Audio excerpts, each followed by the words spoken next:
Once upon a time, in a land called Bethlehem, there lived a family with a father named Elimelech, his wife Naomi, and their two sons, Mahlon and Chilion. There was a famine in the land and food was scarce. So Elimelech decided to take his family and move to the country of Moab, hoping to find a better life there. But after they settled in Moab, tragedy struck. Elimelech, Naomi's husband, passed away. Naomi was left a widow, raising her two sons alone. Then, years later, both of her sons also died. Naomi was heartbroken and found herself in a land far from home, with no one left but her two daughters-in-law, Orpah and Ruth. Naomi, feeling lost and grief-stricken, knew it was time to return to Bethlehem. She was old, and without a husband or sons, she had little hope of starting over. She gathered her daughters-in-law and said, "Go back to your own homes, and may God bless you for all the kindness you've shown me. There's nothing for you with me. I am too old to marry again, and even if I had a son, would you wait for him to grow up?" Orpah, the older daughter-in-law, kissed Naomi goodbye. She was sad, but chose to return to her family in Moab.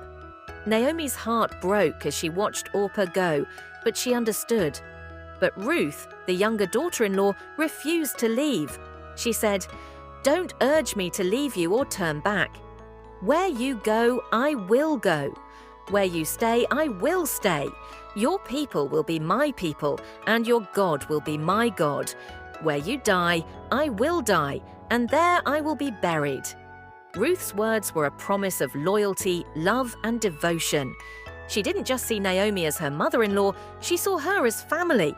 And Ruth chose to stay with Naomi, even though it meant leaving everything she knew in Moab and embracing a new, uncertain future. So the two women set out together for Bethlehem, Naomi with her heart heavy and Ruth full of courage. They traveled on dusty roads through the hills, and as they entered the city, everyone was surprised to see Naomi, thinking she had returned alone. Naomi said, "Don't call me Naomi, which means pleasant. Call me Mara, which means bitter, because the Lord has made my life very bitter." When they arrived in Bethlehem, there was still a harvest of barley in the fields. Ruth, wanting to help Naomi, went to the fields to glean the leftover crops. It was a common practice back then, and it was a way for poor people to gather food. Ruth happened to end up in a field owned by a wealthy man named Boaz.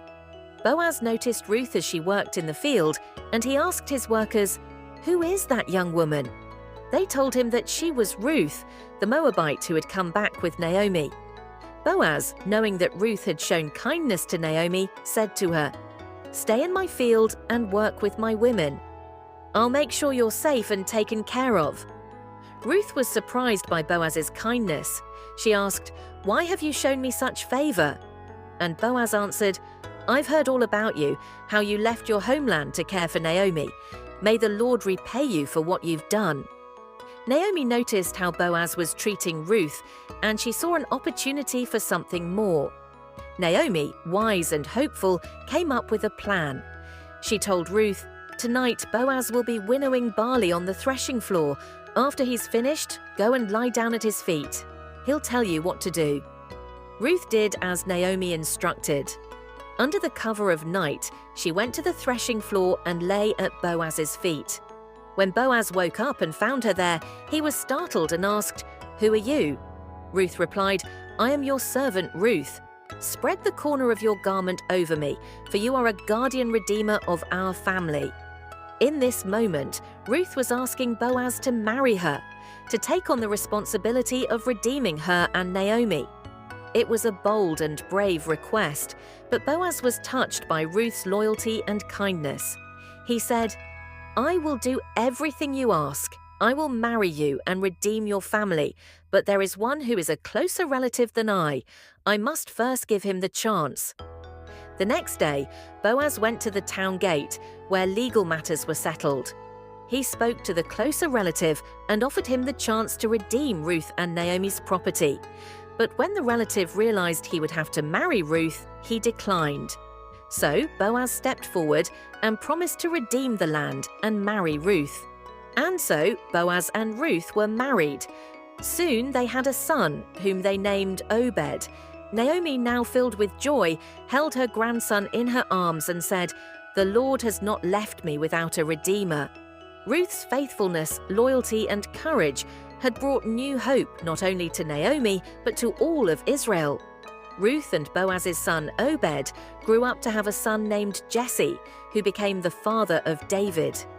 And from David's line came the greatest king of Israel, Jesus Christ, the Redeemer of all humanity. The story of Ruth and Naomi teaches us about love, loyalty, and God's faithfulness. Even when life seems dark and when we face hard choices, God is at work in our lives.